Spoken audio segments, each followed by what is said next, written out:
हाँ जी प्यारे बच्चों, वेलकम। यूनिट 4 चैप्टर 1 और लेक्चर नंबर है 9 और एक इंपॉर्टेंट टॉपिक के साथ हम आपके साथ वर्क कर रहे हैं।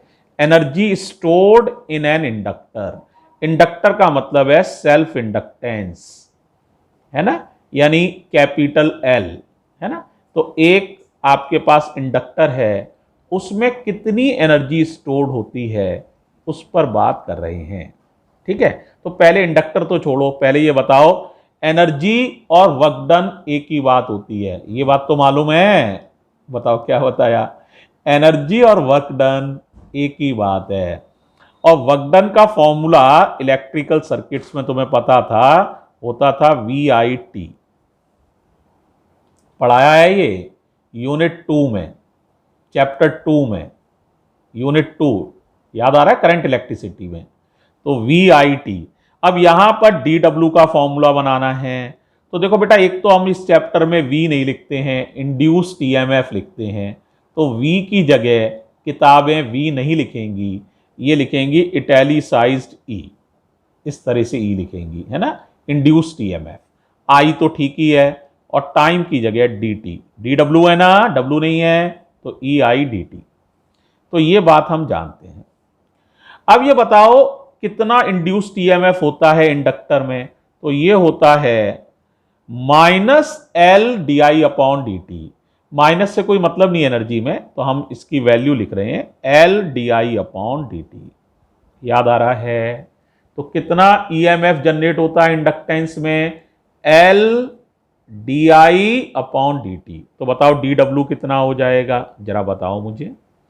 E की वैल्यू रख दो, LdI/dt। ये तो हो गया आपका E। I तो लिखा ही है और dt तो लिखा ही है। dt से समझ लो dt कैंसिल हो गया। वैसे काटते नहीं है ऐसे, लेकिन चलो कोई दिक्कत नहीं है, समझने के लिए काट लो। तो dw हो गया LIDI। अब ये बताओ एनर्जी कैसे निकालें? अब तुम समझदार हो यार, एक इंटीग्रेशन करना है बस। इंटीग्रेशन करते ही W निकल आएगा, और वर्क डन ही एनर्जी होती है, और L कांस्टेंट है। तो इंटीग्रल DW इंटीग्रेट करने जा रहा हूं, L आ जाएगा आउटसाइड द इंटीग्रल। क्यों? क्योंकि कांस्टेंट है। तो इंटीग्रल IDI। ये लिमिट 0 टू W ले लो, करंट की लिमिट 0 टू I ले लो। राइट, करंट 0 से I तक बढ़ी है, तो वर्क डन हुआ है W तक। तो DW का इंटीग्रल बताओ भाई। DW का इंटीग्रल है W। लिमिट्स आ जाएंगी राइट हैंड साइड पर, तो 0 टू W। L और IDI का इंटीग्रल करना है, तो I की पावर 1 है, तुमने इंटीग्रल पढ़ा हुआ है, एक बार याद करा देते हैं। X की पावर n dx। आंसर बताओ क्या होता था, बोलो। X की पावर n+1 अपॉन n+1। सभी को फॉर्मूला याद आ गया होगा। अब यहां बताओ I की पावर कितनी है? 1। तो करो I की पावर n+1, तो I की पावर 1+1 अपॉन 1+1। n का रोल यहां 1 प्ले कर रहा है, I की पावर कुछ नहीं है, तो 1 मान लेना, है ना। तो ये हो जाएगा 0 से I। तो करो upper limit minus lower limit, तो W -0 equals to L I² upon 2 ये आ गया। और upper limit minus lower limit करोगे तो आसानी से समझ सकते हो, W निकल आएगा। तो W आ जाएगा बेटे half L I² minus I की जगह 0 आएगा, तो 0 का स्क्वायर। अपर लिमिट तो I की जगह I, लोअर लिमिट तो I की जगह 0। I की जगह 0 लिखोगे तो ये तो मीनिंगलेस है, तो वर्क डन हो जाएगा हाफ LI²। क्या हो जाएगा बताओ? Half LI²। This work done is stored in the form of energy inside the inductor. ठीक है, इसमें एक बात बेटे मैं और बता देता हूं, यह भी इंपॉर्टेंट है, इसी आर्टिकल में थोड़ा सा बढ़ा देते हैं। अगर यहां हमारे पास एक सोलेनॉइड होती और हमें उसमें एनर्जी स्टोर्ड पता करना होता, तो कैसे करते? तो वर्क डन ही एनर्जी स्टोर्ड है। एनर्जी स्टोर्ड को चाहो तो आप लिख सकते हैं W से ही लिखना रहने दो, या E से चाहो तो E से लिख लो। तो एनर्जी स्टोर्ड या U से लिख लो। एनर्जी स्टोर्ड हो जाती है हाफ LI²। ये तो एक बात फिनिश हो गई। अब मैं एक इंपॉर्टेंट बात आपसे यहां डिस्कस करने जा रहा हूं। बताओ क्या बोला था? एनर्जी स्टोर्ड किसमें? बोलो। In a solenoid. Energy stored in a solenoid. Solenoid को जानते ही हो, ये है सोलेनॉइड। इसमें करंट चल रही है I, लंबाई है इसकी L, ये है सोलेनॉइड, और इसमें एनर्जी स्टोर निकालना चाहते हैं।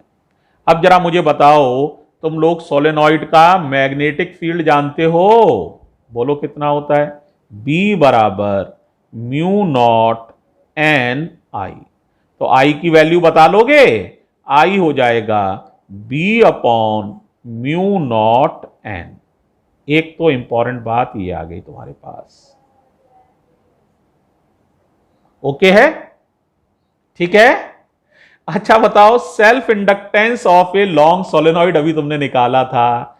तो self inductance of a long solenoid का फॉर्मूला था mu not an square A L. याद आ गया होगा, अभी निकाला ही था, इसी चैप्टर में निकाला है भाई, 2 लेक्चर पहले ही है। तो mu not an square A L. तो बताओ जरा भाई, एनर्जी स्टोर्ड का फॉर्मूला क्या बन जाएगा? U बराबर हाफ LI²। तो हाफ L की वैल्यू लिख रहा हूं, mu not an square A L. I की वैल्यू है B upon mu not an. Square करो तो B² upon mu naught square n²। n² से n² कैंसिल। बोलो क्या बचा तुम्हारे पास? एनर्जी स्टोर्ड का फॉर्मूला बोलो भाई। तो एनर्जी स्टोर्ड हो गई, जरा देखो जरा, B², एक म्यू नॉट भी काट लो, अपॉन 2 म्यू नॉट। तो B² अपॉन 2 म्यू नॉट। और क्या बचा? AL। ये हो गया energy stored in a solenoid. अब बेटे कभी कभी पेपर में पूछा जाता है एनर्जी स्टोर्ड मत बताओ, एनर्जी डेंसिटी ऑफ सोलेनॉइड बताओ। क्या बताओ? Energy density. अब क्या करोगे भाई? एनर्जी डेंसिटी याद है, पढ़ा है? हाँ, कैपेसिटेंस में पढ़ाया था मैंने, unit 1 chapter 5 capacitance. Energy stored का मतलब होता है एनर्जी डेंसिटी का, energy stored per unit volume is called energy density. तो एनर्जी डेंसिटी क्या होती है जरा याद करो? एनर्जी डेंसिटी होती है एनर्जी स्टोर्ड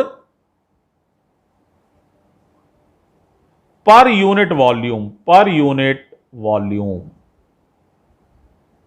क्या होती है बताओ? Energy stored per unit volume is called energy density. Generally small you से इसको लिख देते हैं बेटा। तो ये हो जाएगा आपका small u equals to capital U upon volume.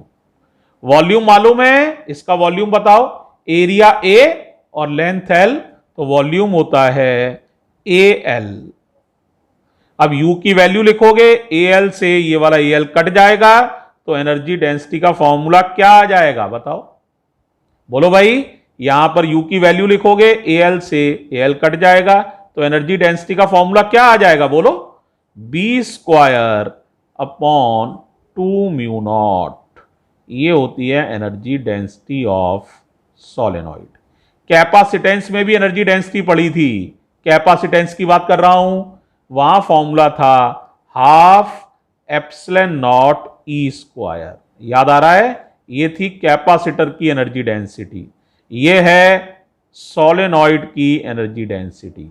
तो देखो, दोनों फॉर्मूले याद रखो, दोनों ही काफी यूजफुल हैं। कैपेसिटर की एनर्जी डेंसिटी होती है हाफ एप्सिलॉन नॉट E², और बेटा जो आपकी सोलेनॉइड है उसकी एनर्जी डेंसिटी होती है B square upon 2 mu nought. यहां तक क्लियर है? तो प्यारे बच्चों, ये आर्टिकल भी सारा आपको समझ में आ गए हैं। तो इस लेक्चर में भी हमने 2 छोटे छोटे से आर्टिकल डिस्कस किए हैं। उम्मीद है दोनों ही क्लियर हुए हैं बच्चों को। थैंक यू बेटे।